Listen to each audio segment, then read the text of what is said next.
What's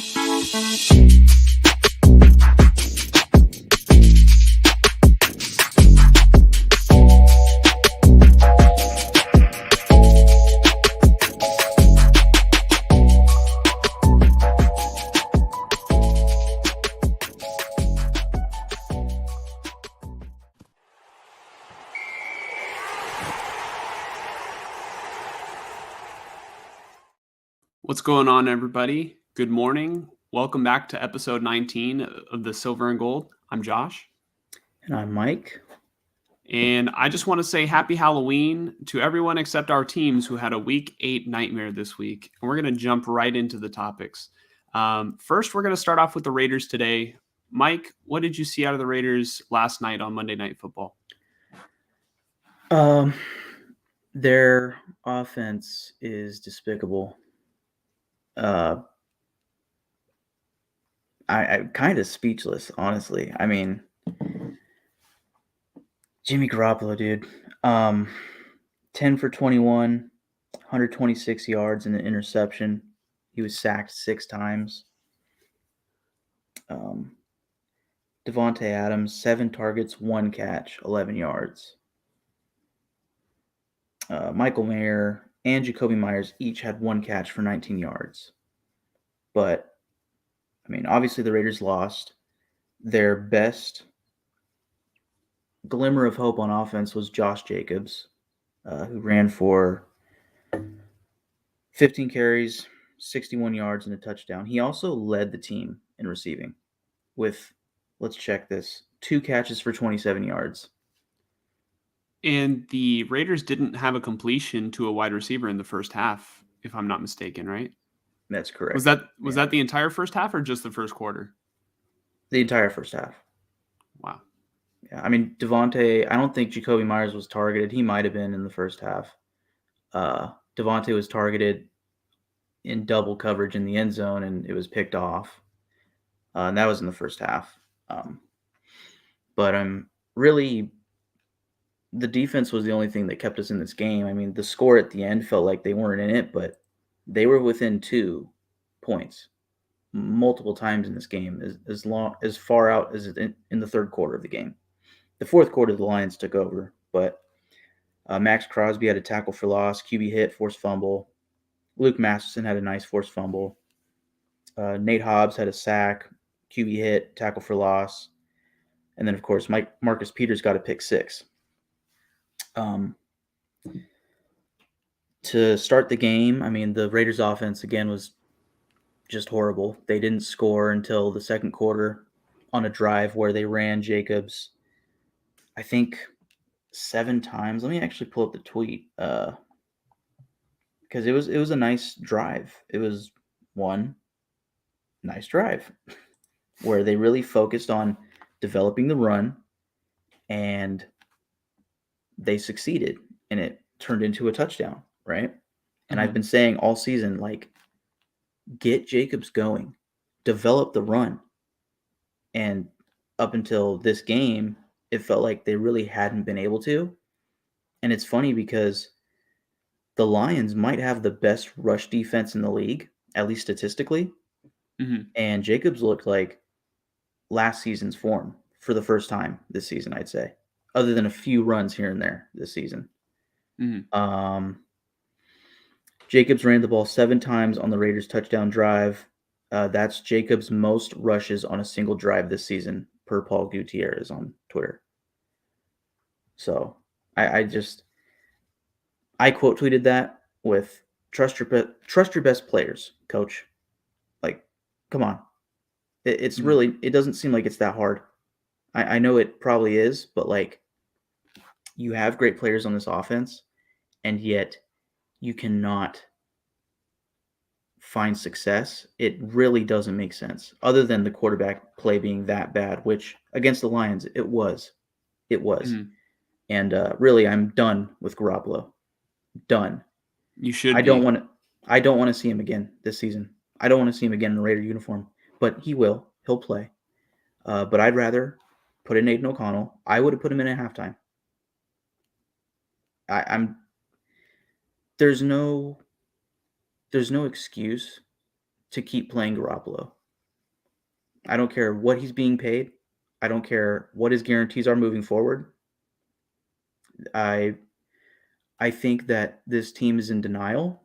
I think that and you said it best a couple episodes ago. You said something along the lines of this Raiders team is confusing, and Oh, I yeah, completely agree.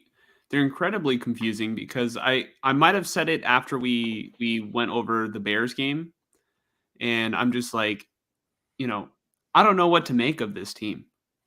Yeah. Well, I think they are a team that is led by a coach who thinks that he can win any game, and it's kind of true. At least that's how I feel about every team. I mean, we had a shocker this week. The Broncos beat the Chiefs. Any given Sunday, somebody can beat another team. We'll Mhm. probably go out there and beat a team that we shouldn't beat at some point this season. Hopefully the Chiefs, but It almost looked like for a little bit there that you guys might upset the Lions. yeah, Like, the Josh Jacobs drive put us within 2, it was 9-7, and then eventually Marcus Peters got the pick 6 on a really bad throw by Jared Goff. I don't know if it was a throwaway or if he expected the receiver to cut back. I don't know, but Marcus Peters looked like himself for one play and, timed it well, saw what was happening, and actually caught the pass and ran it back for a touchdown. to be fair Um, to Jared Goff, he threw a touchdown. yeah, yeah, unlike Garoppolo. Um, yeah, but that pick six kept them within 2 again, and then in the fourth quarter and late third, Jahmyr Gibbs just started taking off. I mean, and Jahmyr Gibbs was going off in the first quarter. Like the amount of touches he was getting was insane. Yeah, he had like 7 or 8 touches in like the first drive. They were Yeah, really utilizing him, and then uh, the Lions, I don't know, it sort of seemed like they took their foot off the gas pedal and like started to get other players involved, and that's when their offense was stagnant. And then like later in the game, they went back to Gibbs and like absolutely erupted. yeah. Jahmyr Gibbs, 26 carries for 152 yards, touchdown, 5 catches, 37 yards. Jared Goff, 26 for 37 for 272, touchdown and an interception. The Lions had 486 total yards compared to the Raiders' 157 total Hmm. yards. Hmm. Lions turned over the ball 3 times. 2 forced fumbles by Crosby and Masterson, as well as the interception for the pick 6. The Raiders only turned the ball over once, and yet, you know, the finish to this game was so horrendous. And I Hmm. think part of that was because of the success of the Lions' run game, which is something that is not new to any team. But also, the Lions led in time of possession. They had the ball for 39 minutes and 33 seconds. The Raiders had it for 20 minutes and 27 seconds. That's your difference of the game.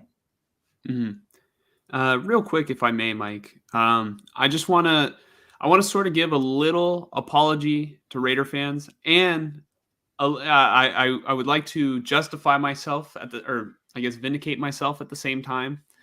Um, because when you guys first signed Garoppolo, I was like, you guys need a change of culture. But at the same time, I knew that Garoppolo wasn't going to mesh with Devontae Adams. Like, I think I've been pretty consistent on saying, Garoppolo and Adams are not a good match for one another. And you know, I do think it was time for the Raiders to move on from Carr, but I'm telling you, uh, you know, I'm wrong in the fact that I think the Raiders might have had a better shot to win that game if Derek Carr was playing because Adams was wide open at least twice for 2 possible touchdowns, actually He could 3 because he the interception. If Jimmy just gets a little bit more air under the ball, mhm. throws it to the back pylon, Adams is scoring 6. Instead, Jimmy underthrows it, and he just doesn't have a deep ball. He can't ever gauge uh, what he wants to do. He just heaves it up. Yeah, I was thinking about it when I saw I saw I think it was ESPN top 10 plays. Yeah, and yet, He doesn't use what them. and he doesn't well, I think it's partially McDaniels because I don't think I don't know. When they run 3 wide receiver sets, there's a chance that it might be Trey Tucker or, DeAndre Carter coming on the field rather than Renfro. I have no idea what's going on with Renfro. Also, welcome back, Fonzie. Yeah. Fonzie, thank you again for checking us out. But Fonzie says, I don't remember his name, but I think the Raiders should start the rookie that had a good preseason. I feel like Yeah. we're going to talk about that. Mike already alluded to the fact that he doesn't want to see Garoppolo ever again. And the biggest mistake the Raiders made was restructuring Garoppolo to push his money further down the line. Yeah. Because, all right, let's just say the Raiders do get a top pick in a quarterback. One of the advantages of having a rookie quarterback is the rookie quarterback contract. And you're still, what happened? Wow. What happened? Let's just take a timeout for a second. I don't know. We're gonna have to add this to the Niners thing, obviously. Oh, Don't look at your phone. Don't look at your phone. okay. What did I say the Niners should trade for? Jalen Johnson? You need either a cornerback and or defensive line help. The 49ers have traded for Commanders defensive end Chase Young. Oh, all right. We're definitely going to talk about that. I've wanted Chase Young like for a while. I didn't think it was possible, but now we have the Ohio State pass rush. But we'll get to that in a minute. I wonder what they gave up for him, but we'll talk about that in a minute when we pull it up. First. Let's finish up with the Raiders before we go on tangents. The Raiders now are devoting the money over to the quarterbacks, regardless of whether they get a first-round quarterback or not. Mm. Yeah, I mean, Fonzie's also blown away by the Chase Young news. That's crazy. I mean, if you could somehow get Jalen Johnson too, you guys are set. Yeah, wow. Yeah, we'll get to the Niners. Yeah, I don't. When they restructured Garoppolo, I was really fucking confused about what their goal was. Obviously, it was to make cap space for this season, but I don't even remember them making any moves, like significant moves after that. It's like, oh, what a bonehead! That really irks me. Here, let me look at something. Sorry. Christian Kuhn had a good couple of tweets. He was basically, going through the process of what it would take to, cut and what it would cost to cut Jimmy Garoppolo. 28 million? Well, I think it's 28 million in dead cap next year if they move on from him. Okay, so from Hondo Carpenter, Jimmy Garoppolo is a quote-unquote deal for the Raiders this season at a price tag of $6 million and $732,000. 2024 third round pick going from the Niners to Commanders for Chase Young. Third? We got him for a third? How? Say less. How did they get a second? Niners got a second? No. Chase Young's contract must be. Well, the Bears traded Montez Sweat to the Bears for a second, which is a high second. But maybe Chase Young hasn't been that good, but I would value Chase Young higher than Montez Sweat. But whatever. All right, whatever. All right, let's finish Raiders. We will get to that. I promise you, we will get to that. Fonzie, stay tuned. We will talk about that. So, $6 million, $6.5 million this year for Garoppolo. That was part of the restructure, right? They wanted to get his price tag down. He was supposed to be at like 22 per year or something. And it was like 11 million guaranteed. And then, the whole addendum G and all that shit that happened with the ankle. But next year he's on the books for a whopping $28.5 million. Now, Of course, I can't find the tweet that I'm looking for. So sorry. I just want to see. Also, I mean, I'll throw this out here. I think I know the tweet you're talking about. So let me find it. Per multiple sources, Davante Adams has not requested a trade, which is kind of crazy to me. No, I heard that he did request a trade, but the Raiders made it clear that they're not going to trade him. I don't think he ever requested a trade, honestly. So he just likes to not be productive.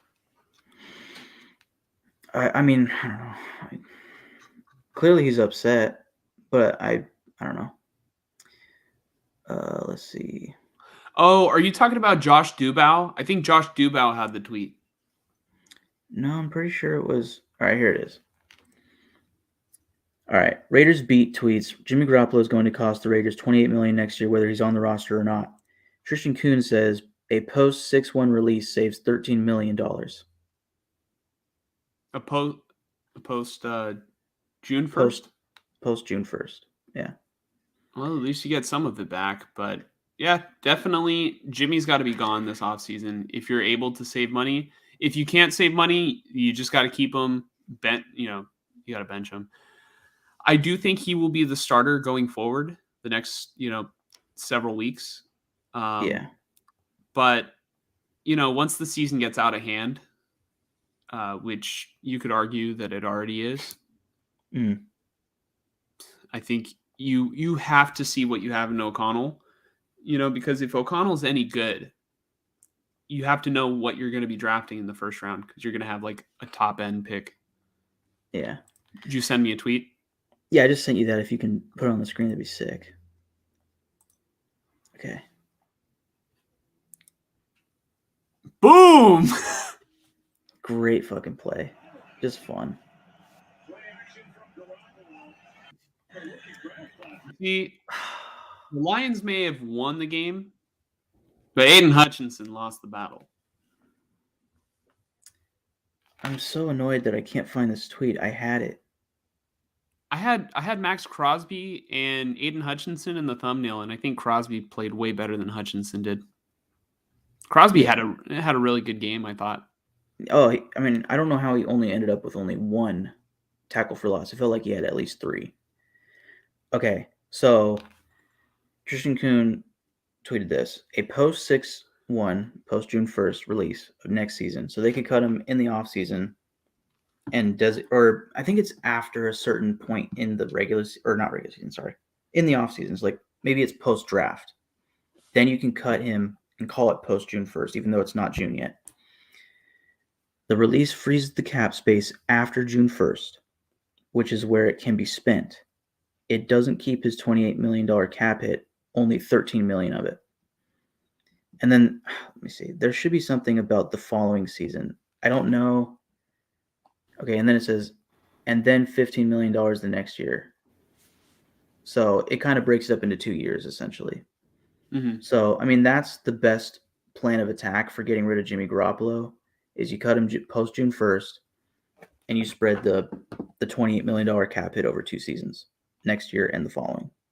But that, to make a long story short, I know this was really a long-winded way of saying they should have never restructured his contract, because I'm pretty sure he had like wording in his contract to where they could have cut him next offseason and not owed him very much, especially the 3rd year.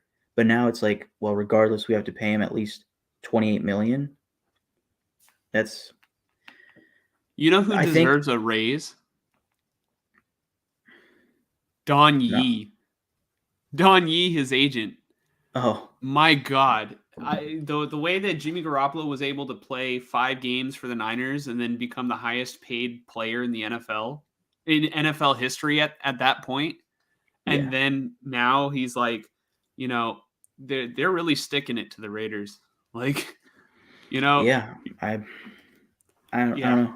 I wish, this is hindsight, and I always, like, when this was ongoing, I had this in the back of my head because I just figured, like, oh, I don't know if this season's going to be good.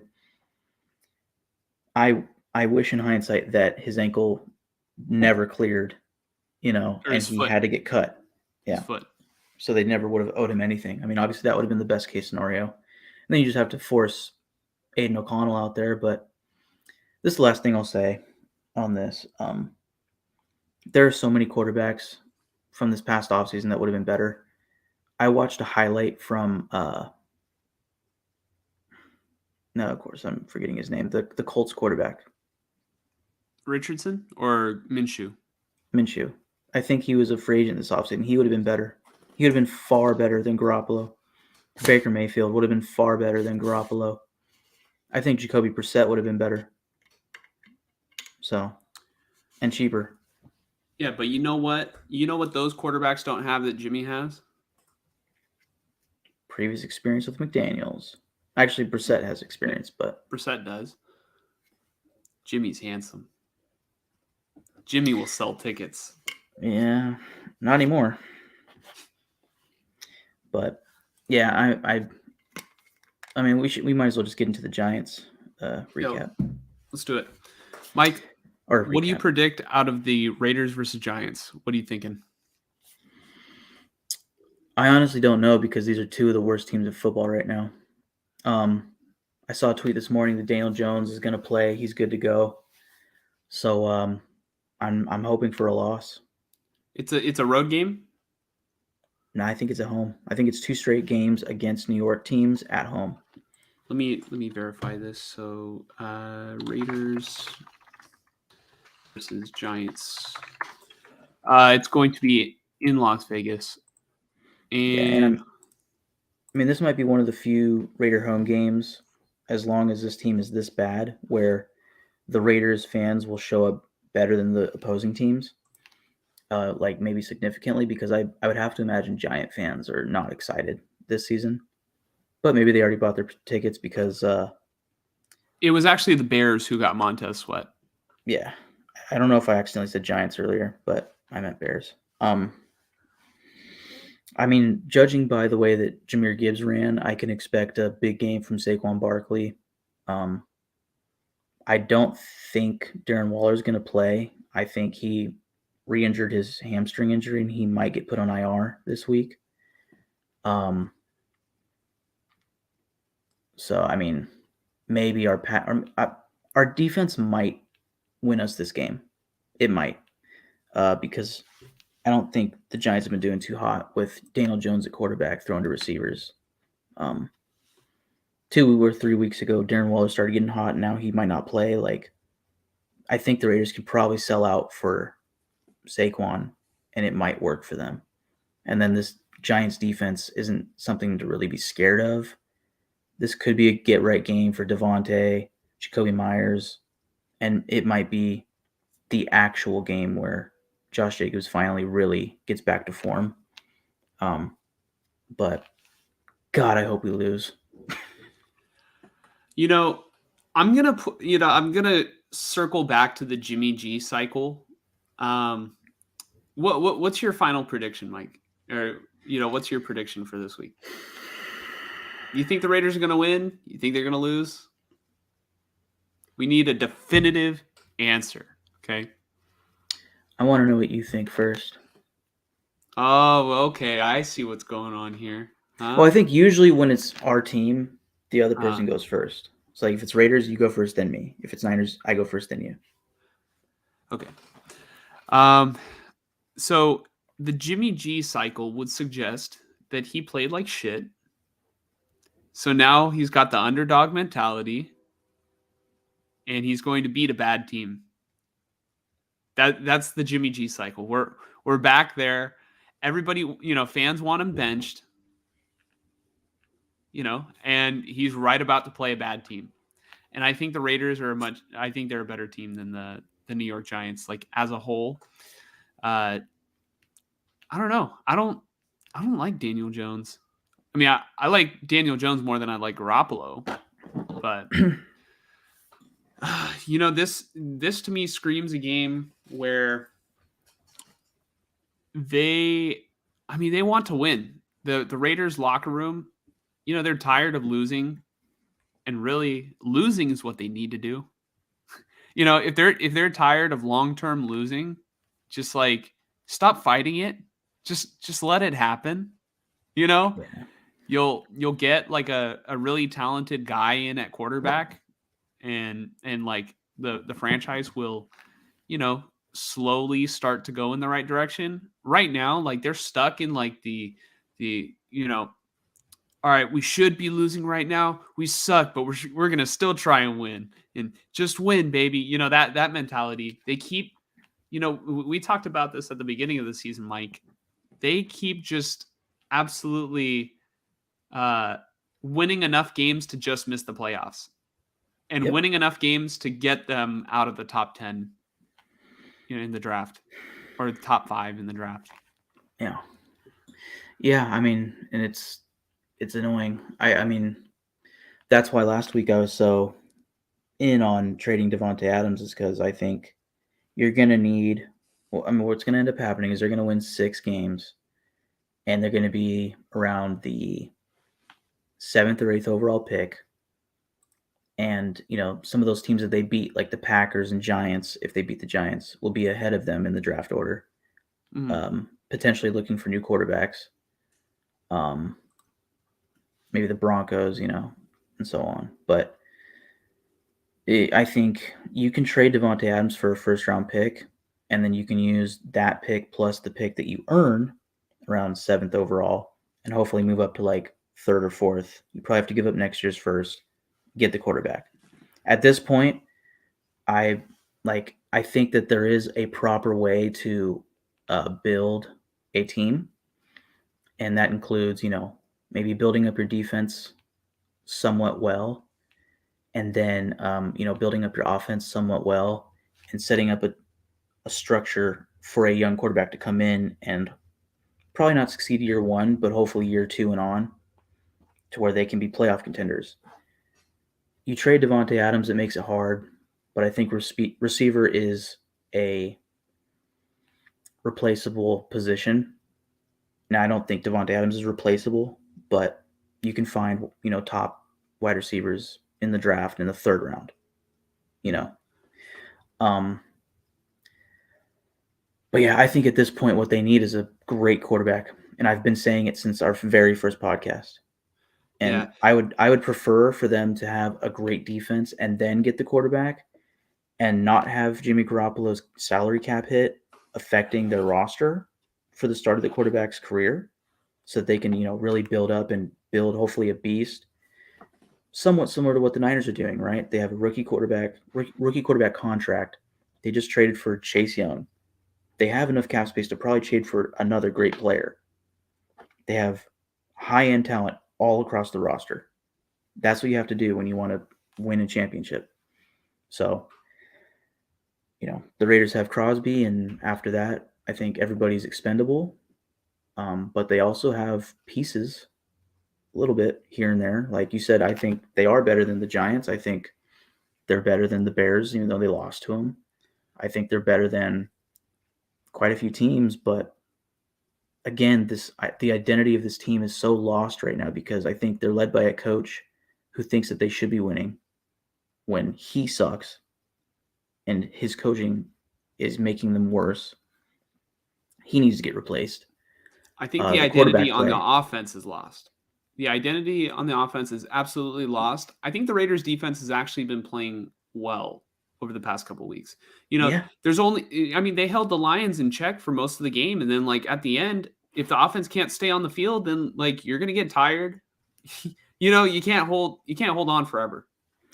Here's what's going to really depress the shit out of me, because I think that, turnover in coaching is tough for teams. When you're trying to rebuild and stuff, like that's one of the harder things, is when you get players like, say, not Max Crosby, he's going to be great, but like, let's say Ja'Cory Bennett, right? Like, he's looked solid. He's had his mishaps, but he's a rookie. Hopefully he gets better. He becomes a good starting corner, right? What's not going to upset me is if they fired Josh McDaniels. I hope he's gone. Like, by week 17, I'd love to see him gone, but we'll see. Get Jim Harbaugh. Get Jim Harbaugh. Just do it. That would be great, but here's what's going to upset me. this defense is actually playing pretty well. I know they sucked against the run, but the Lions are just that team. They're just that team. They're going to run you right down your throat if you let them. And we did. Pause.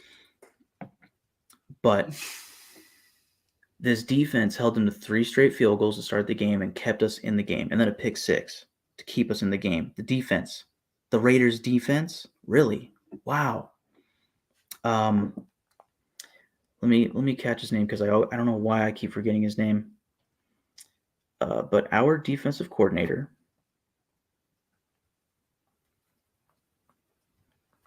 cannot stand that I'm forgetting his name. Patrick Graham. What's going to upset me is they're going to fire Josh McDaniels, and along with him, they're going to fire Patrick Graham. And then they're going to have a brand new defensive coordinator, turn over all of the coaches, turn over the scheme, and restart again on defense. And that's going to fuck everything. Steve Wilkes might be available pretty soon. Fuck Steve Wilkes. I want Patrick Graham. I want to keep a consistent, I want the players to master the defense that they're in. Max Crosby, Trevon Merrick, Jacorian Bennett. I think Divine Diablo is fine. He's probably not the best linebacker in the world, but he's fine for now. Tyree Wilson, right? You can keep Marcus Epps for a little bit. Other than that, everybody else is expendable. I really need to see an upgraded defensive tackle. But I would make him the interim coach, and I would focus on finding a new offensive coordinator next season. I'm not saying that Patrick Graham should be the head coach next season. I just think you make him the interim coach this year, and hopefully he can stay as the defense coordinator next year. And you bring in an offensive-minded head coach like Jim Harbaugh, and maybe you can keep Patrick Graham, but I doubt it. I think Harbaugh comes in, he wants Rex Ryan as his defensive coordinator. Yeah, so, and then you're starting all over again, essentially. That's what I'm not trying to see, because that's what happens every time on defense. And then it leads to Khalil Mack getting traded, or this guy getting traded, or these guys beginning to suck when they were actually starting to look like they might get good, and then they just suck because they're in a new defense altogether. Check this out. All right, so the Raiders are essentially stuck with Garoppolo, right? For now. Alex Smith's career was in shambles before Harbaugh got there. And then Harbaugh resurrected it. I'm not going to take any optimism on Garoppolo. I'm done. But Garoppolo has never had a head coach who has been confident in him, boosted his ego. Harbaugh used to prop up the ego of all the players. If he goes in there and actually gets Jimmy to believe in himself, maybe he doesn't get the happy feet in the pocket. Maybe he stands there. He's like, I belong here. Huh? How about it? I'd rather see that with Aiden O'Connell or a first-round quarterback. Maybe with Aiden O'Connell. But, I'm just saying, since you guys are tied down, to the financial situation of Garoppolo, I mean, just spitballing. Keeping Garoppolo on the roster isn't the worst thing in the world. I just don't want to see him start. I'm okay with him being the backup next year, even at that horrible cost. I doubt that he restructures again like he did with the Niners last season. But I need to see a new quarterback in here. And this season I want to see more of Aiden O'Connell. And I don't know what's going to happen with the coaching for this team. But I think as long as McDaniels is the coach, they are, as a franchise, their identity is just not right because they think that they can win. They think that this team is a year away when really it's like you need to start over. Maybe not fully because your defense actually shows hope. But on offense, the guy in charge is blowing it. It's obvious what needs to happen. Mm-hmm. So, with that being said, let's bring it back and let's give our predictions. Raiders versus Giants. You I'm have the going to go with the Raiders. Raiders. I'm going with the Raiders. I'm having such a hard time with this one. Because the Raiders are in despair, but like New York, I don't know what's going on over there. Every time I look, it looks like, Dayball's just like standing on the sideline, like, like asking Daniel Jones, like, what the hell are you doing? Daniel Jones got paid, and he is not the same man. And honestly, I never really liked him to begin with. You're not that guy, pal. You're not that guy. But I feel like the Raiders have way too many playmakers to not eventually pull together a win against a bad team. I'm going with the Giants. You're going to the Giants? Oh. Yeah. You know what? Their defense has been doing solid the past 2 weeks. They won against Washington 14-7, and they barely lost to the Jets this past week. You might be right, Mike. Like, I'm not confident picking the Raiders, but I have to pick one. And you know what? I don't know. I'm going with the Raiders. I might be wrong. We'll see. I don't blame you. I could have easily picked the Raiders. Also, 3 weeks ago, the Giants lost to Buffalo 9-14 at Buffalo. So, I think you bring Daniel Jones back. The one thing that's making me hesitate is Darren Waller, but I don't know. We'll see. Mm-hmm. I'm picking Giants. Apparently, Darren Waller has been like their favorite target. So yeah. At least all offseason, and then like right now he's just dealing with the hamstring issue, and like has had a bunch of soft tissue injuries over the past like 2 years. Yeah, but I can see the Giants beating the Raiders like the Bears did. Just chunk. Saquon, this receiver. Saquon, this receiver. If the Raiders lose to the Giants, I think McDaniels gets fired. I hope so. All right. With that, we can finally move on to the 49ers versus Bengals. And I'm going to quickly give a little bit of rundown on my prediction because I did make a minor tweak to my prediction. Last week, I said that I had the 49ers winning this game. Then the news came out that Brock Purdy was in the concussion protocol, and I didn't think he was going to play. And so I texted Mike, and I asked him if I could change my prediction if Sam Darnold started. So I still thought the Niners were going to win the game if Brock Purdy started.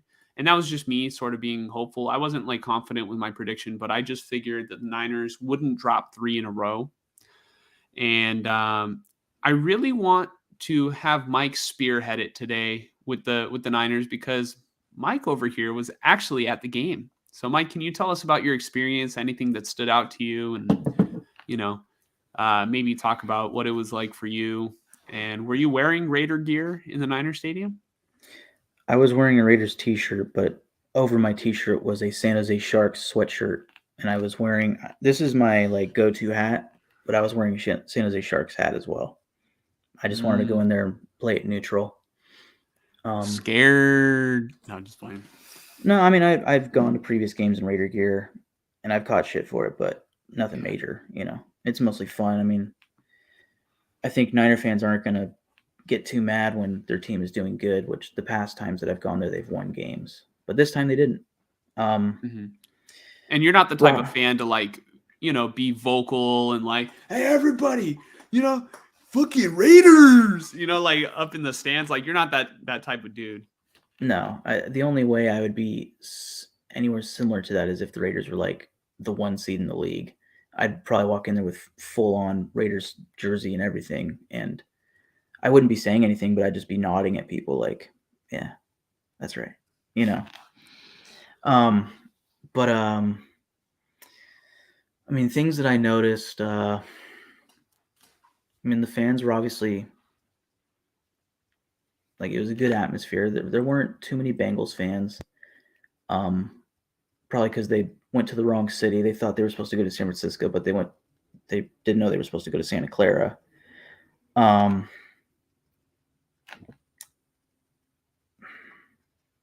as the game went on, the fan experience got a little more and more quiet. Actually, I don't know if you can pull up the video that I sent you, the one that you laughed at with the fan after Jamar Chase caught the touchdown. Can you send it to me on Twitter? Is that possible? Are you able to try. send videos? I think If you so. do it right now, I think I can pull it up. Yeah. But Joe Burrow, dude, I mean, he just went off. This should be the video. Okay, let's see if it will go through. It's sending right now. So Joe Burrow.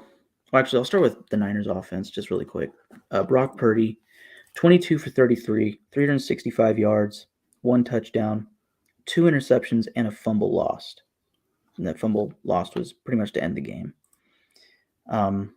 I'd say the one big positive, I didn't catch Ayuk's stats. I'm sure he was fine, but George Kittle, 9 catches for 149 yards. Apparently, the Bengals are the worst defense against tight ends, and it showed. But I don't know, man. This Niners defense, I mean, I had been saying they need to get it right with the pass rush, and they need to add a body in the defensive backfield. This is the video. Yeah, this is the best I can give you for the fan experience for me.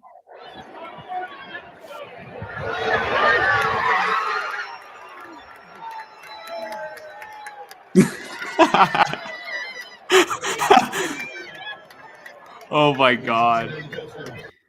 For reference, those two guys, I think they knew each other. I think before the game started, they like dapped each other up and like hugged and all that. So it was more playful banter than anything. It's hilarious though. He's like, Yeah. "Hey, you." Yeah. But I mean, yeah, early on, I mean the most loud the stadium got was when there were 2 plays. One was the first forced fumble, the 1 turnover for the Bengals in this game, in the red zone right before halftime, where the Bengals had a chance to go up 21-10, I want to say, and the Niners forced a fumble on like the 3-yard line, and you texted the group chat and you said the Niners are the luckiest fucking team. Yeah, it's just I don't know. Every time I think of like the Niners, they're like the type of team that like they get turnovers in the red zone when like the Raiders don't, and then turns out the Raiders got a turnover in the red zone against the Lions, so it's whatever. But I was just sitting there like, dude, that's a massive break, and it was a good clean punch at the ball. I didn't see the replay until after the game. It was good. But I also, I mean, you know this. I was watching, like, obviously I'm at the game, and usually the process for like replays is like maybe a ref will like, wave it down, like we're gonna go to a fucking camera replay, and it was like the first touchdown of the game for the Niners. So now 7-7. McCaffrey gets the 1-yard touchdown score. I didn't even see a replay. Like, I saw it from my point of view because he was in the end zone that I was sitting closest to. I was not convinced 100% that it was a touchdown. I thought he might have got his knee down as his ball was tucked on the 1-inch line. But they did, like, to me, they didn't even review it. It was like, no, he's in. 17 in a row. Easy. I'm sure they did review it, and maybe it was clear that he got it, but that shit was quick. Like, he scored, and the kicking unit was out there, and they were kicking the ball within 20 seconds, it felt like. I was like, where's the scoring review? And that's like, it's fine. It's on all scoring plays, they do expedited replays. So, like, if it's clear, they don't have to take a closer look at it. Yeah. So it was probably just like, clear. I guess so, but I was like, from my point of view, it looked like a knee could have been considered to be down, but obviously it was a 1-yard rush touchdown. It's like whatever. But and then like the fumble on the 3-yard line, I was like, well, that was a quick ruling, even though you see the replay later. I'm like, okay, that makes sense. But then the loudest that the stadium got was when Ja'Marr Chase fumbled and Niners recover, and then the defensive player that recovers it gets like tackled, but he fumbles. Another Niner picks it up and starts running for like 30 more yards. Once that Niner picked it up and ran for more yards, it was loud. But I was sitting there going, that's an incompletion. And I'm sure they cut to commercial break. if I had to guess, because maybe they were reviewing it. I don't know. But I was texting the group chat like, dude, that was not a fumble. In all And you and caps too. Tyler, in all You were caps, I was upset. like, there's no fucking way. There's no fucking way that's a fumble. There's no way. Because I saw it and it was so quick. He like was catching it, but then he was still like trying to gain possession and then it got popped out. I was like, you can say he made a move, but the ball is not still. It's like if he's trying to catch a pass and he's moving the ball as he's stepping out of bounds, it's like that's not a catch. He didn't have control. I think in slow-mo, it looked more like he caught it and tucked it in, but if you play it in like full, at full speed, you just see that it's like a bang bang play that he never like fully established possession. Right. You know what I mean? Yeah. So I was probably one of the few people in that stadium that was like, no, that's not a fumble. And then it was a third down, so they punted, but obviously it didn't. If it was considered a fumble, it may have changed the tide of the game. You were one of the few people in that stadium, like, through the text on the group chat. You're like, call it back, Roger, call it back. Hey, shut up, everyone, get him. Rips off. Hey, he's wearing Raider gear. They just fucking jump you right there on the spot.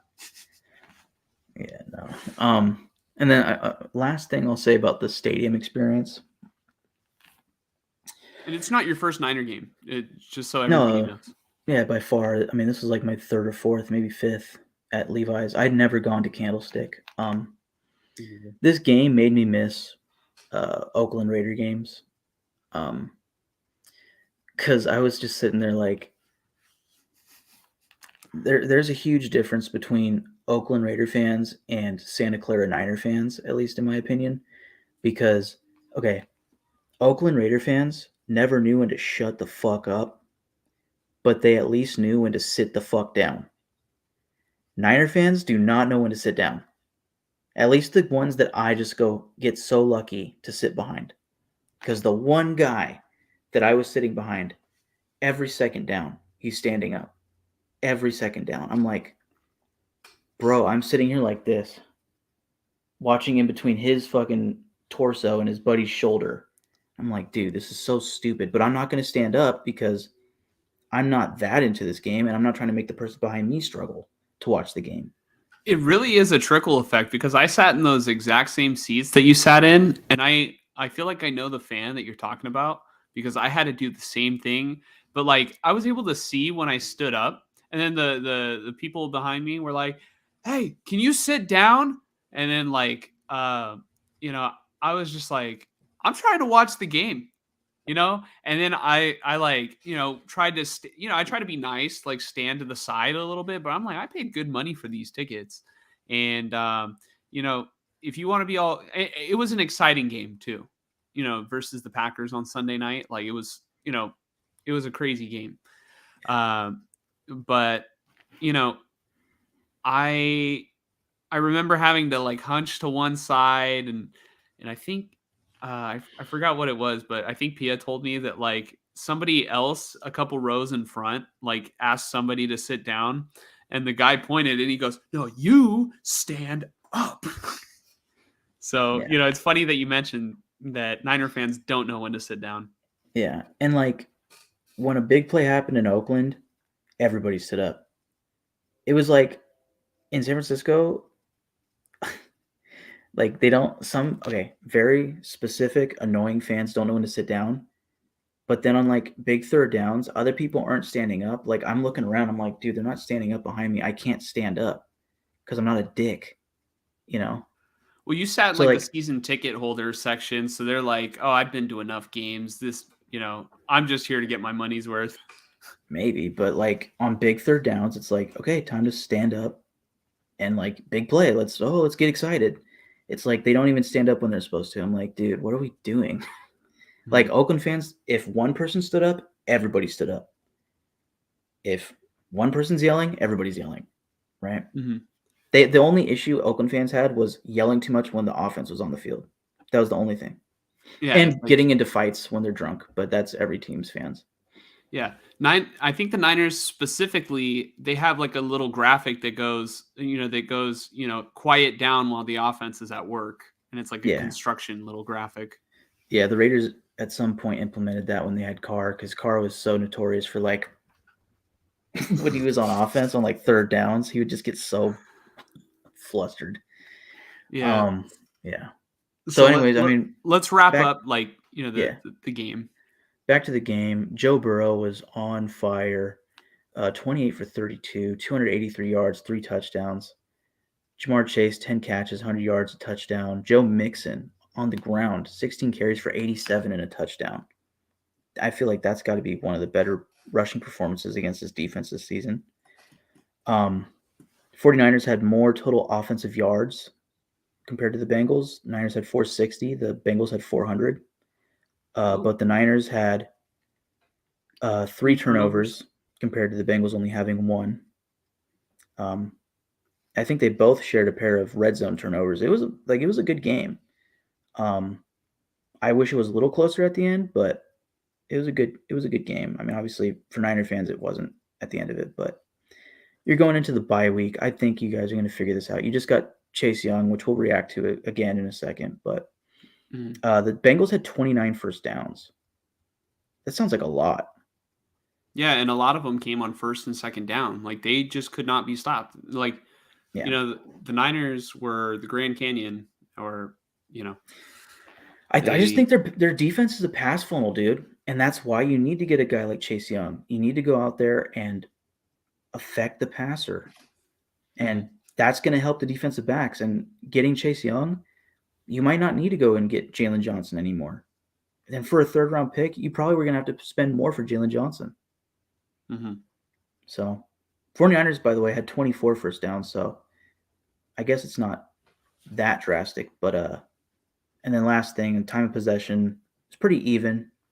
Bengals had about 3 minutes more, time of possession than the Niners. Yeah, the difference in the game was really the turnovers. And Brock Purdy committed all 3 of the turnovers. And do I think it's time to bench Brock Purdy? No, I don't think it's time to bench Brock Purdy. As bad as Brock Purdy has played over the past 3 weeks, Sam Darnold is not going to be the answer. They have, I feel like a lot of the Niners' problems has to do with a lot of their coaching on defense and on offense. And, Shanahan is supposed to be the offensive genius, yet we have all this talent. I mean, granted, Trent Williams and Debo are out, but you can only put up, what do they put up? 17, 2 touchdowns and a field goal. Yeah. Like this offense has slowly devolved into like the whole team is like has become Carolina over the past 3 weeks. Yeah, and McCaffrey had another big game. I forgot to give his stats, but I think he had over 100 yards and at least 1 touchdown. Right? Yeah. McCaffrey played fine. McCaffrey's not the problem. Yeah. I think the problem is funneling the entire offense and running it just through McCaffrey. Like you've got Brandon Ayuk, you've got George Kittle. Even Juwan Jennings is pretty good. Like, make something happen. Get creative. Ray McLeod, there should have been more like jet sweeps. Try to get guys, if your offensive line is struggling, go away from the offensive line. Run outside. Use your blockers like Juwan Jennings on the outside. Brandon Ayuk even blocks pretty well, given his size. So I feel like I didn't see much of a use check. Am I wrong?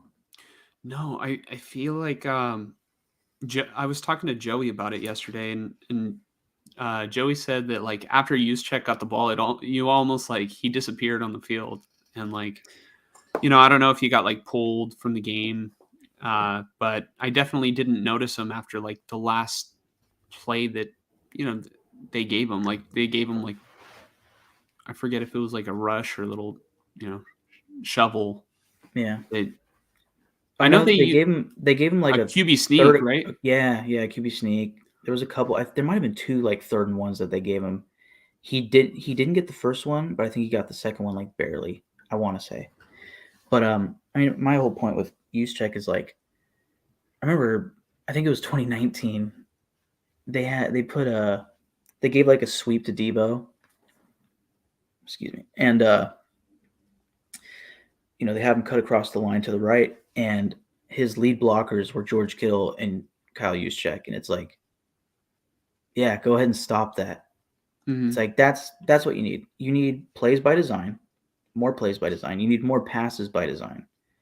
I think if Purdy's having an issue, which by the way, like if you take away his interceptions and fumble, he was He played dealing. pretty well. Yeah. He was dealing.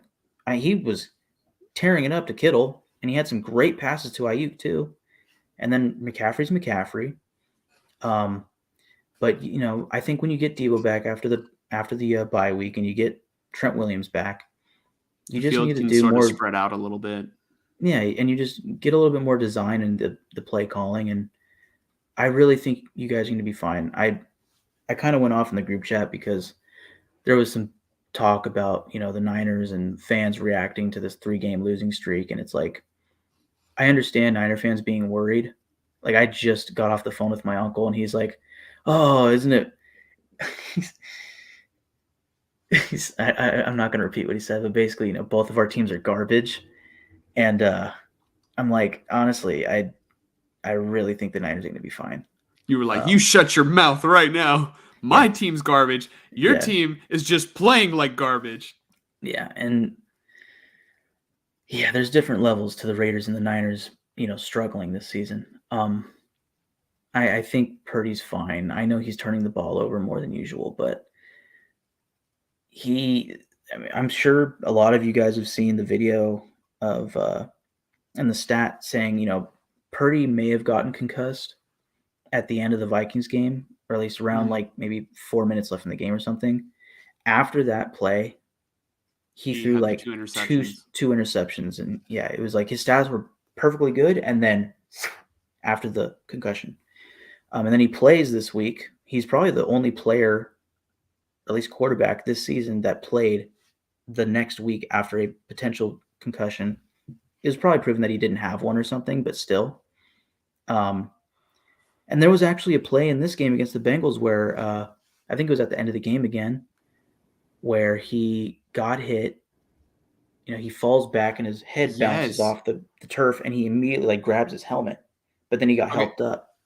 So I rewatched that play, the exact one that you're talking about, and I saw different angles of it, and I wonder, because the immediate reaction is like, he grabbed his head after, and I thought, oh, he's probably got another, he's probably concussed again. Get him out of there. And they kept him in the game.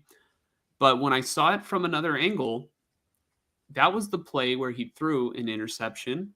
And obviously they got the roughing the passer call that negated what would have been his third pick.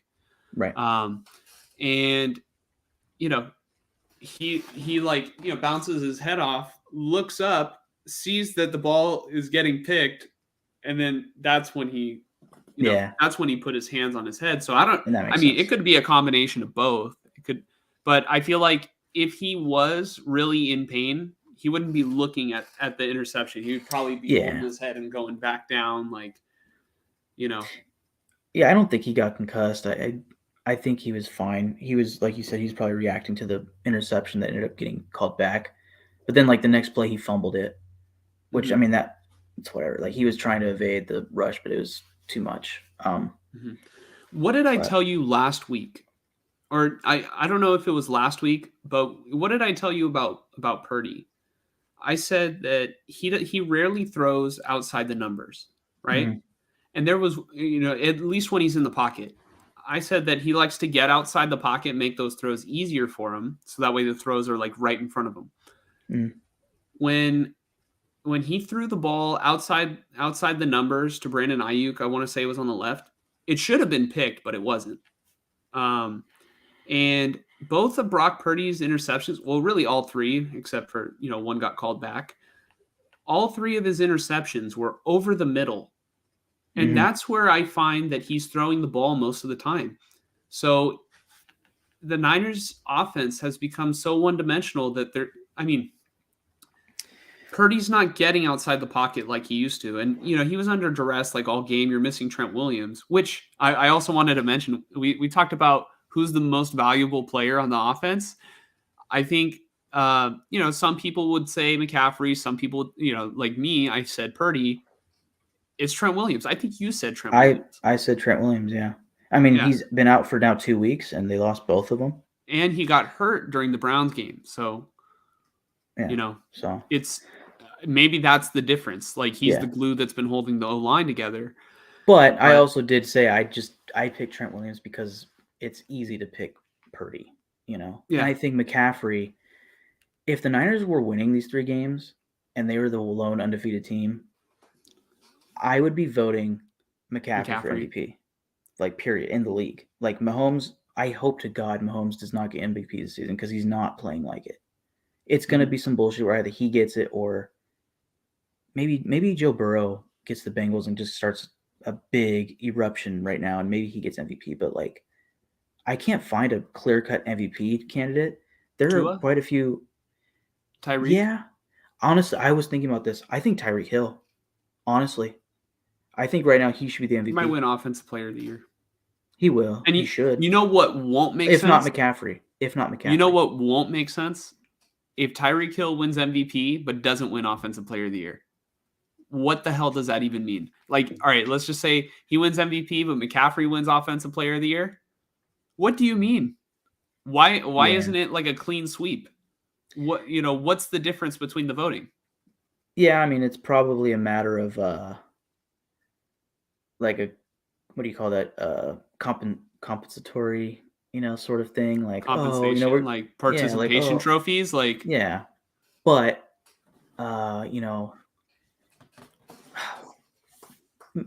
Cooper Kupp wasn't the MVP the year that he got Offensive Player of the Year, right? I don't think so. I think did Todd Gurley win an MVP? He might have. I don't know. I don't remember, but I mean, MVP is always a quarterback thing. It's just, I think right now, to me, there's no quarterback that's really doing it like that. Like Tua's throwing too many picks. Yeah, Tua's throwing too many picks to be getting MVP. Mahomes, he's losing games that he shouldn't, and he's not like tearing it up like he usually does. How about Lamar? Lamar maybe, but even his stats aren't really that impressive. Like he has an impressive game, and then he has like a meh game. Well, fantasy-wise, I think he's playing really well, like actual football-wise. But like he'll have like the meh game, but they're like up by a lot, and they're just like trying to wind down the clock. Yeah, it's a good choice. I think he would need to have a big, consistent statement, somewhere towards the late part of the season to really earn it. Either way, somebody has to do it, but that's a whole other topic. Mm-hmm. But yeah, in terms of not going back to like the whole Brock Purdy thing, he's I don't know if he is going to be the long-term, this guy is going to be the quarterback for the next 10, 15 years. Like I don't know that. I can't tell the future. But Brock Purdy needs to stop turning the ball over, and he knows it. I don't have to tell Brock Purdy that. Everybody knows that, you can't win football games giving the team, like 30% of your possessions.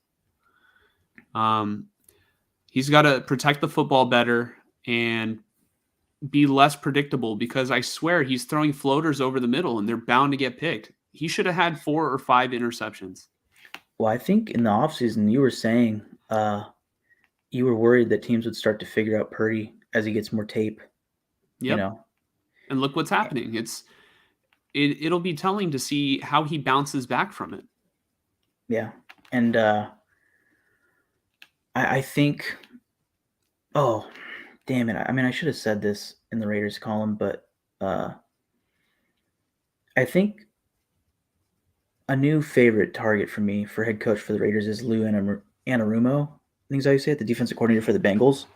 He knows how to show up against great teams.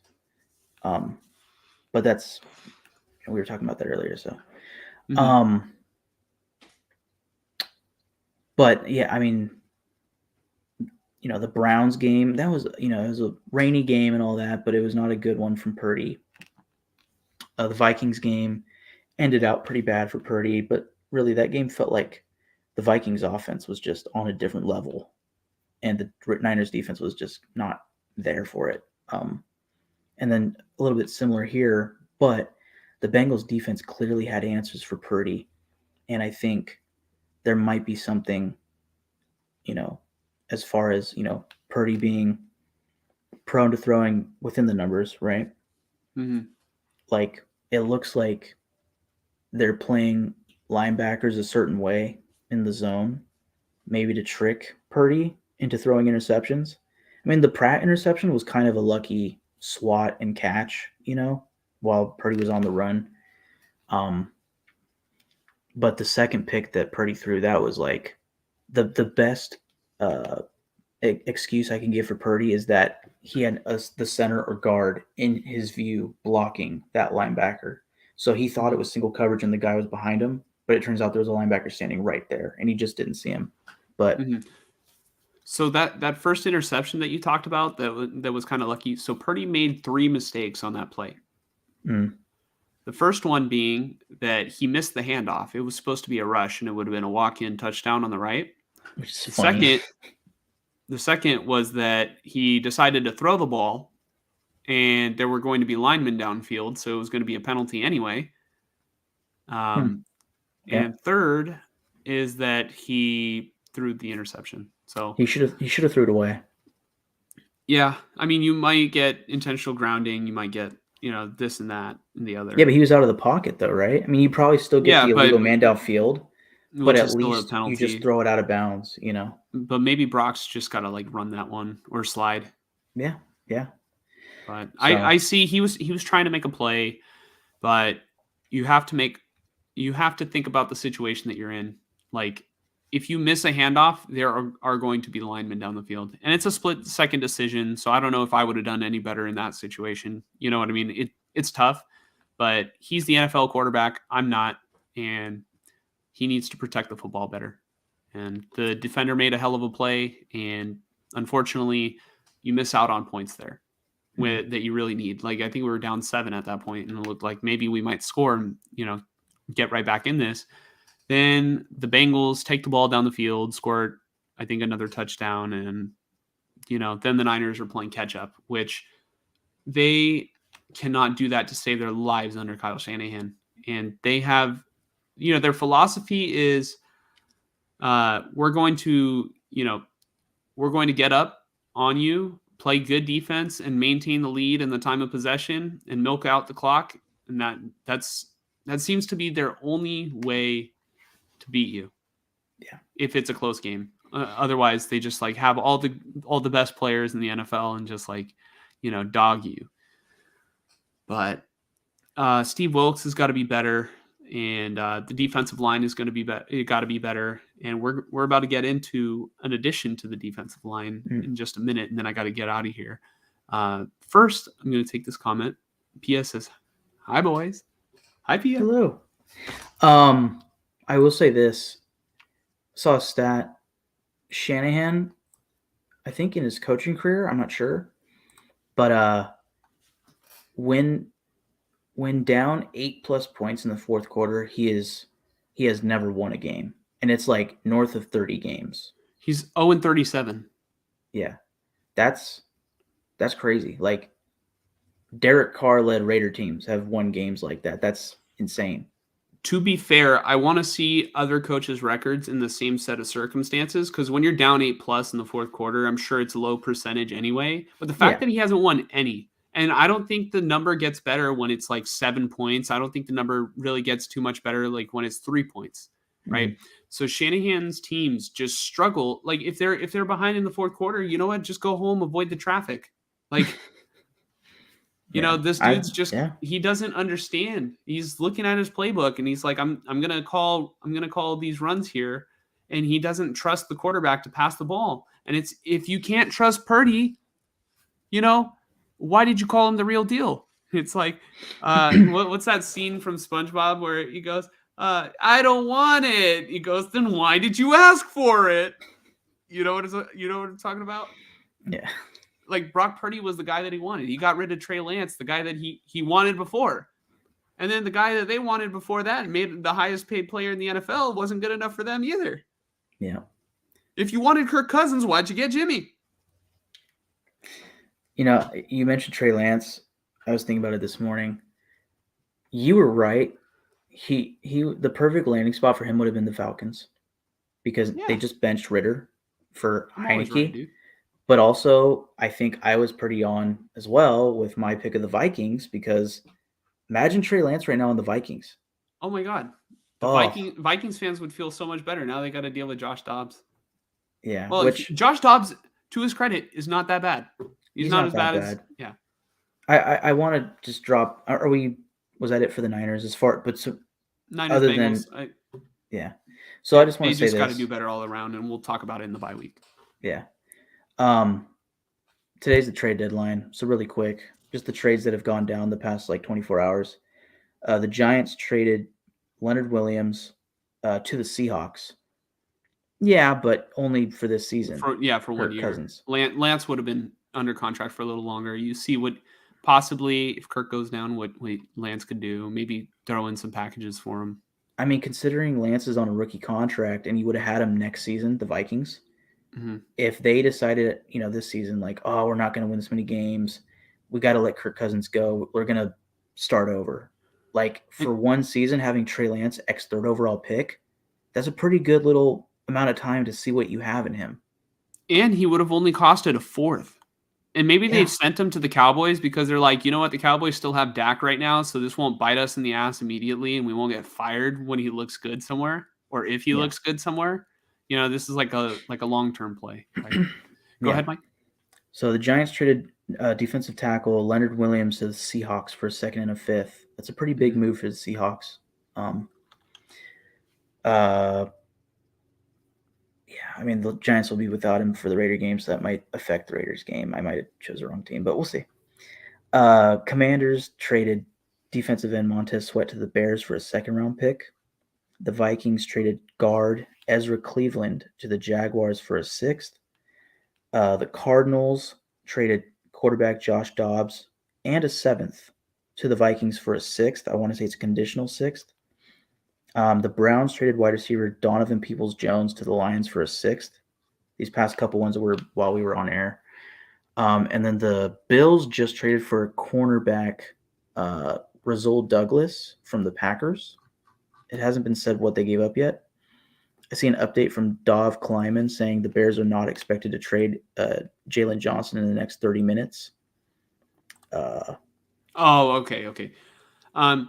Well, here's the thing. I think they would have had. Oh, you know what? No, you're right. Because the Vikings did sign him to a long contract. So you know what? I was wrong. Fonzie's right.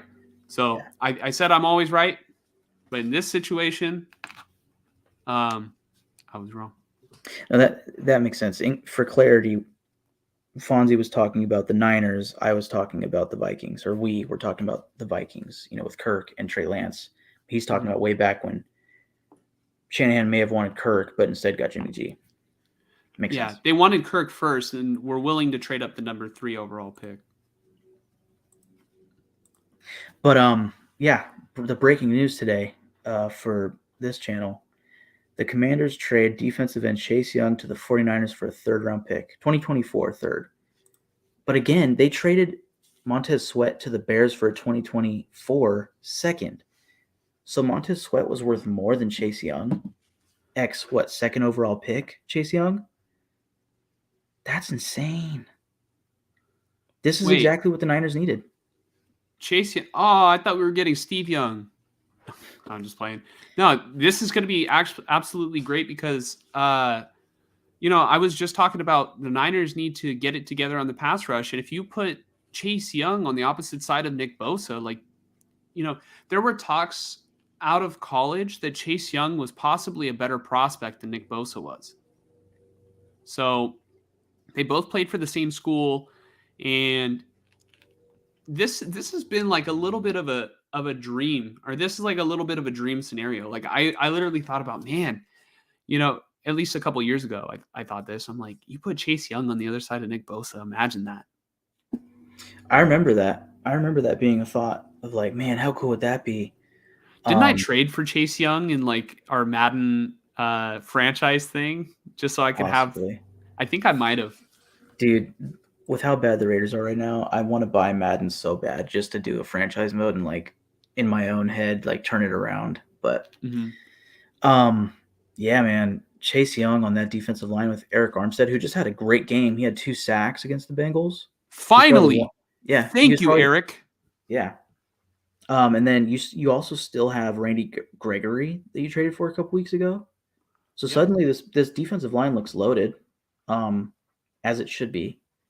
And with the cap space again, you guys had like $44 million in cap space right now. Not anymore with Chase Young, but you know what? That's why it's a 3rd round pick. I guarantee you the Niners took on all the money for the rest of this contract, whereas like Leonard Williams, the Seahawks aren't really paying him much at all. And it's probably like the Bears gave up their 2nd round pick for Montez Sweat because they're probably paying for or not paying. Yeah, not paying for Montez Sweat. So they have to give up a higher pick. Whereas the Niners giving up a 3rd, it's probably because they're paying for Chase Young because they can afford him. I think Chase Young and Chris Kocurek is a match made in heaven. Yeah, I mean, what I'm really curious about is if the Niners can somehow actually re-sign him. Yeah. That'll be interesting. Is this his contract year? I'm pretty sure. Oh, man. It's all in, I guess. Yeah, that's what you have to do. This year or bust. You know what I mean? Having to sign Chase Young and Brandon Ayuk this offseason is going to be tough. The Packers get a 3rd round pick for Rasul Douglas and a 5th rounder from the Bills. To the Bills. So maybe the Niners don't keep Ayuk after all. But I feel like they should have kept Ayuk over, like Ayuk would have been the guy to pay instead of Debo, in my opinion. I think with a young quarterback, you want to keep Ayuk. I think Debo Samuel might become a trade candidate in the next year or two. Again, I mean, I could honestly see it being, Randy Gregory and Chase Young hit free agency this offseason. Mm-hmm. And I mean, if they get signed, it just means more comp picks for the fucking Niners. Will this fix Nick Bosa? Hopefully, but from what I'm seeing is even when Nick Bosa is getting opportunities to go one-on-one with offensive tackles, he's not making the most out of those opportunities. And I really feel like it has to do with the fact that Nick Bosa held out all of training camp and probably didn't work out as hard because he didn't want to risk having an injury this offseason, which would have absolutely all the money he would have made, kiss that bye-bye, right? He's not going to make, if he tears an ACL, his value just like you cut that like maybe to 60%, right? Mm-hmm. Yeah. I think Bosa will be fine next year or towards the end of the season. I think I see Bosa having a bounce back season next year, but I guess we'll bunch this up with the bye week. I think we'll talk about the bye week real quick. One last thing, Tim Kawakami tweeted from an NFL source. 49ers are closing in on another trade. I don't know who it's for, but it seems very likely they've got one more. So we've got 15 more minutes. Yeah. I mean, that was 30 minutes ago, but he could be totally bullshitting. I don't know. Hey, the Niners are that Vince Carter meme. I got one more in me. Yeah, I mean, for all I know, it could have been for Rasul Douglas, who ended up going to the Bills. So there are 2 players who I want to hear from that trade news. I want to hear that the Niners traded for Justin Herbert, which isn't going to happen. So I'll just have to do that in Madden. Or for a corner. It's got to be for a corner. I mean, what about Devontae Adams? Okay, so you know how I just said that Purdy doesn't throw outside the numbers? Mm-hmm. all right, Devontae Adams is like literally going to be like, I'm fucking tired of Garoppolo. Like he's like, this is what did he say on the sideline? He was like, this is bullshit, right? Like after I Garoppolo missed him deep, I he's didn't gonna go read from his one lips. quarterback missing him deep to like another quarterback. Like, I mean, Purdy will be money on those slants. I can tell you that. And there will be less hospital balls. I can absolutely guarantee Devontae Adams that. He seems to be taking like huge hits every week. It's like it's really like it's sad to watch Devontae Adams every week, but I don't think the Niners are going to go for him. Yeah, no. Unless they trade Devontae for Ayuk in a pick. And also, what do I play Madden on? On Xbox. Yeah. Let me know what you play Madden on. Yeah, I want to see a corner or give me Justin Herbert. But it's not going to happen. Like, don't clip me on the internet saying this Niner fan thinks that they can trade for Justin Herbert. No, I know we can't, but I want to. So It's crazy. let's go ahead and let's just talk about the bye week. And probably by the time we're done talking about the bye week, we will probably hit that deadline. Yep. Yeah, it's going to be. I mean, it's a little bit less of a sad bye week because we just got Chase Young. But if there's one thing that needs to change, Purdy's just got to eliminate those turnovers, and Kyle Shanahan's got to put him in better situations to where he's not going to be playing from behind. And really, a lot of that stems from Steve Wilks. Steve Wilks has to make those adjustments, and you can't have quarterbacks completing like 80+% of their passes. Joe Burrow completed like what? Was it 28 of 32? Yeah. Like I couldn't even do that against air. I think. Yeah. And I got that idea from Grant. Grant said like, quarterbacks can't even do that against air sometimes. Like, I know I couldn't do it like if I was just like walking through it. Jimmy Garoppolo couldn't. Jimmy Garoppolo would be lucky to be selling hot dogs at the Raiders Stadium in 3 years. No, but I mean, seriously though, like in all actuality, Shanahan he's got to be, I've been saying this like all season, he's got to be better at his clock management and game time situations. When you're down, like you can see that he lacks some trust of his quarterback, like when he's down. Because they're still trying to run the ball, and then you know what exactly what I'm looking at when I see that? I see the clock milking down, and I'm like, "What are you doing?" But then he calls a pass play, and then it's fucking picked off.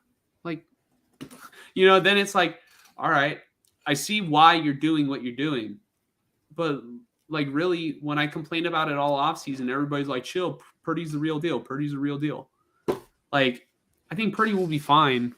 It's just, it's an endless cycle of drama for the 49ers. It never subsides. And really, I think the Niners are going to get healthier after the bye week. They're going to start going back to playing Niner football, being able to really spread out the field a little bit more. Shanahan's just got to go back in the drawing, go back to the drawing board and get more creative and get Debo. I mean, he hasn't been able to the past couple weeks, and I think he did against Cleveland before he got hurt. So, not to knock Shanahan on this, but get Debo involved in the backfield a little bit more. Line up McCaffrey and Debo in the backfield. You know how crazy that would be, a triple option with the two of them? Yeah. Yeah, I think the offense needs to get more creative. Honestly, I think Shanahan needs to focus on building leads in games. If this defense, which the defense should get better with Chase Young, but if this defense is going to be occasionally a pass funnel, like the offense needs to get off to a lead, and I'm not saying this is like the main thing that's going to solve this, but just something that I feel like is a big difference from 2019 is, like you said, this has turned into the Carolina Panthers offense where it's just McCaffrey. I think they should integrate Elijah Mitchell and Jordan Mason more. And not like drastically, but I think like bring them into the game. You can even put McCaffrey out like in the slot just Yeah. as like, a little decoy, and then run like a delayed draw and you get 6 yards because your offensive line is going to fucking tear through the defensive line and they're not going to see it coming. You know what I mean? Well, Like what I would like with to all the see is weapons. like a little bit of a return to 2019 in terms of, teams knew that they were going to run the ball, but they would just It didn't fucking come matter. at you. It Yeah. didn't matter. And they would own the Like time of possession. we'll line up with you guys. You know it's coming. We know it's coming. We're just gonna run it down your throat. Pause.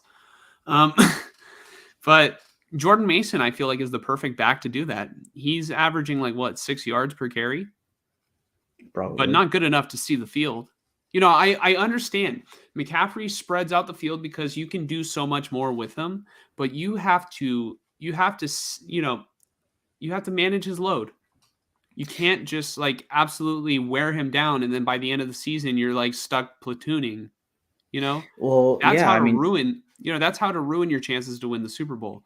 exactly. We were talking earlier about the Niners MVP that we talked about before the season started, between Trent Williams, Brock Purdy, and McCaffrey. I mean, do you think this team can win a Super Bowl if McCaffrey's out? I don't know.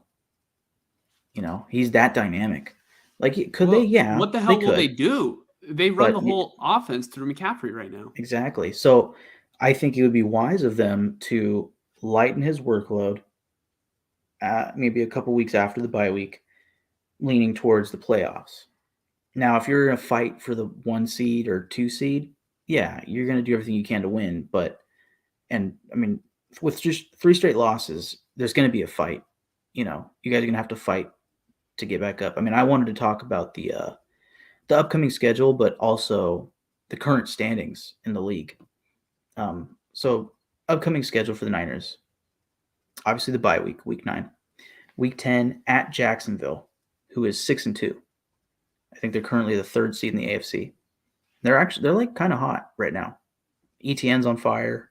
I think Trevor Lawrence still has a lot of growth to be had, but they're playing pretty good football. Week 11 at home against Tampa Bay. They're in the running for their division, but they're not special. The Niners should beat them. Week 12 at Seattle. Currently maybe the 4 seed or 3 seed in the NFC, above the Niners in the division. The Seahawks currently first in the NFC West. That's going to be Thursday Night Football at Seattle. And then the Niners get a nice week and a half break. Well, not week and a half. Yeah, week and a half break because they play on Thursday. Then they go to Philadelphia. Now, having that extra 3 days of a break is nice for a game against Philly. Obviously, that's the game of the year in the NFC, I'd say. And then the next week, you come back home against Seattle. So within 3 weeks, you play Seattle twice. That's a huge stretch. Those five games. Jacksonville playoff team. Tampa Bay potential playoff team. But then Seattle, Philly, Seattle, huge games. That's going to be a huge 3-week span. And honestly, the Niners I think they'll be happy to take 2 out of those 3. Yeah. Ideally, you want all of them, but I feel like think realistically, they need 2 of them. And you have they're to probably beat going to be the 2 Seattle ones. Yeah, you have to beat Seattle. You have to win the division and get home field advantage as much as you can. But, if you can put a dent in Philly and potentially lead yourself towards a race for the 1 seed, and you have that win over Philly, that's huge. Philly could lose a game to the Cowboys. They could lose a game to the Commanders later in the season, or somebody else if they play a team like the Chiefs or something like that. Then to end it out the last 4 weeks of the season at Arizona, Baltimore on Christmas at home, which will be interesting. But then the last 2 weeks of the season at Washington, and then week 18 at home against the Rams. So there are quite a few wins in there, but there are also quite a few tough games. And then just current standings in the league for the playoffs. I'll go with the AFC first, just really quick. Kansas City's 6-2, 1 seed. All the top 4 seeds in the AFC are 6-2. Kansas City, Miami, Jacksonville, Baltimore. Buffalo is 5-3 at the 5th seed. Currently, Pittsburgh is the 6th seed at 4-3, and then Cleveland at the 7th seed at 4-3. You also have the New York Jets and the Bengals at 4-3, 8 and 9 spots. Bengals, I think they're going to make the playoffs. So somebody like Pittsburgh is going to get knocked out. Jets are a complete wild card, but I think most of those teams that are in there are probably going to make it. I think Pittsburgh's the faker right now. I think Cleveland's defense should get them there, and if Watson comes back and he's healthy. And then in the NFC, Philadelphia is the 1 seed at 7-1. Detroit, the 2 seed, 6-2. Seattle's 5-2 at the 3 seed, and then Atlanta's 4-4. The NFC South is kind of just, weird. Dallas is the 5 seed currently at 5-2. Niners are 5-3. Whenever Dallas eventually hits their bye week, the Niners probably pass them up because they have the win on them. Minnesota is currently 4-4 at 7 seed, as well as New Orleans. Minnesota is not going to make the playoffs with their quarterback injury. Then you got Tampa Bay 3-4, Rams 3-5, Washington 3-5, and then a bunch of teams that aren't going to make the playoffs. So it's interesting, but Philly and Detroit, the Niners they don't even play Detroit, so they can't control that. Yep. So if Detroit keeps it up and they keep a win on them, you're looking at potentially the 3rd seed. That's rough. And then right now you have Seattle half game above you with 2 matchups with them coming up. That's huge. Seattle could very well lose this week. Who are they playing? The Ravens.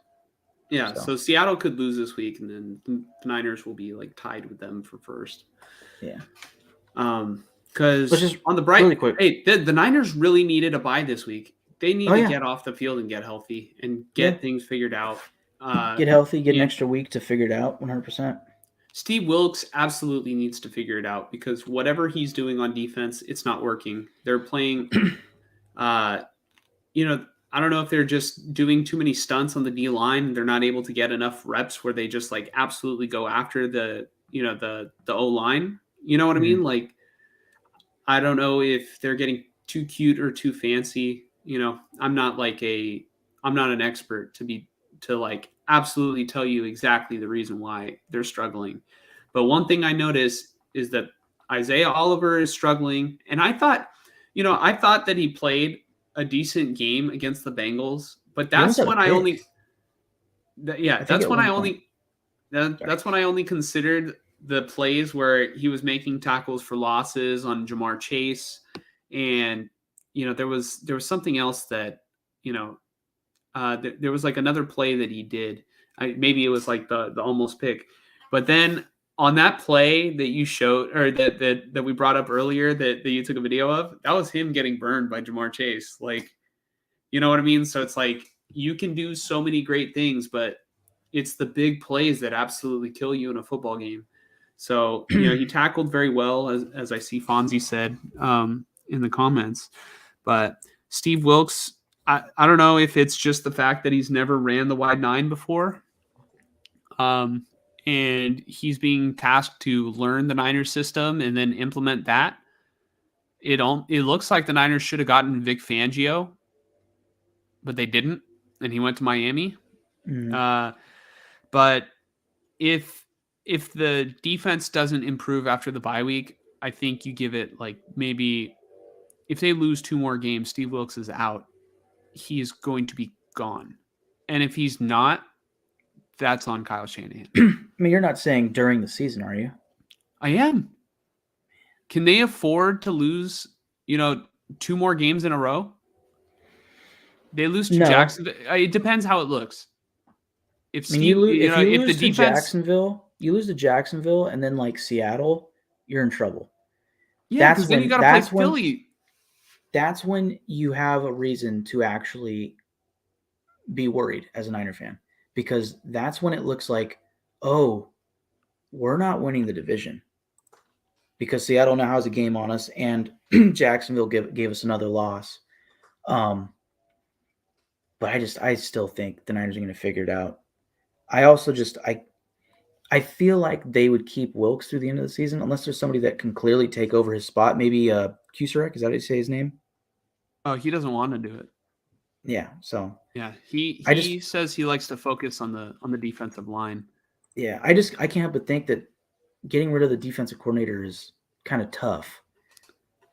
But maybe there's a linebacker coach or somebody on the squad that can actually take over. But my guess would be the coaches stay in place this season, but I can see this offseason being like, we're going to look for somebody else on defense, Mm-hmm. for And Steve Wilkes. And one more thing I want to address about Steve Wilkes that everybody's been talking about is that everybody has been saying that Steve Wilkes should move from the booth to the sideline. But really, if the best he's going to give you is from the booth, it could be worse on the sideline. You know what I mean? It could. Yeah. You know what I mean? Like, let him be in his comfort zone. If you break him out of it, like it might not work that way either way. You know what I mean? So I don't know. The defense, they just, if they can't get pumped up because their defensive coach isn't on the sideline, then really why do we have to pay all these great defensive players? Why don't we just like pay a coordinator to, or like, can't the Niners pay a hype man on the sideline to really get them pumped up? Like, come on. Debo should have been on the sideline with his radio on his shoulder the entire time. Yeah, but Steve Wilkes is the eyes in the sky. And I thought the defense was going to be better, but we will see if he makes adjustments and improves, and the defense can get back to being dominant. But did anything else happen at the trade deadline before we get out of here, Mike? And I will take just a couple of comments. Jerry Jeudy and Courtland Sutton, neither of them got traded. I think Rasul Douglas was the last trade.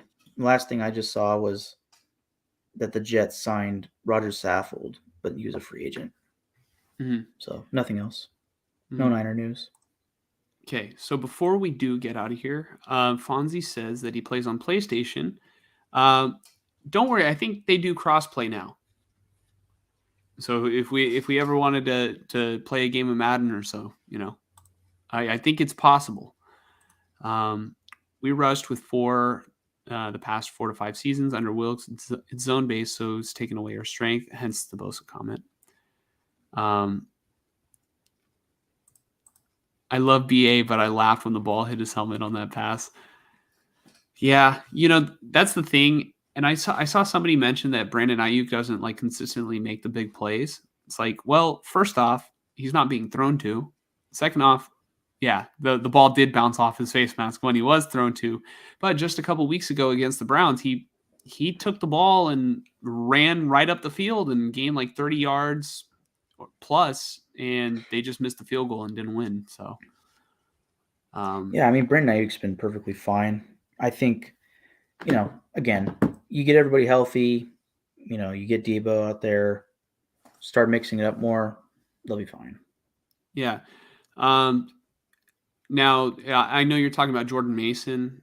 I mean, really, you should be saving McCaffrey for late in the run and using Jordan Mason now.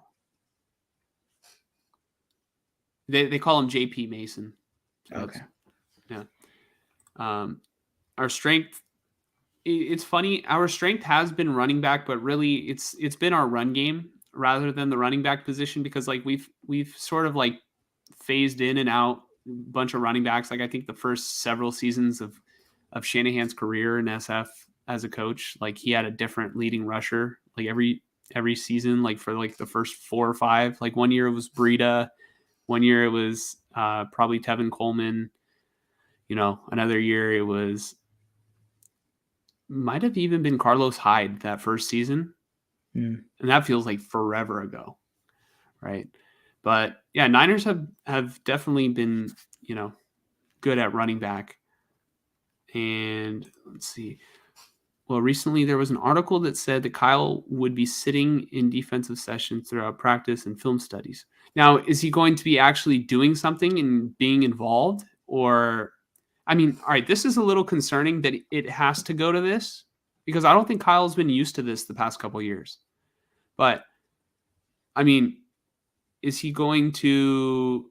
Hopefully, he offers decent feedback. Like, this is what this team is, going to be running. This is what to expect. But Steve Wilks should know this already.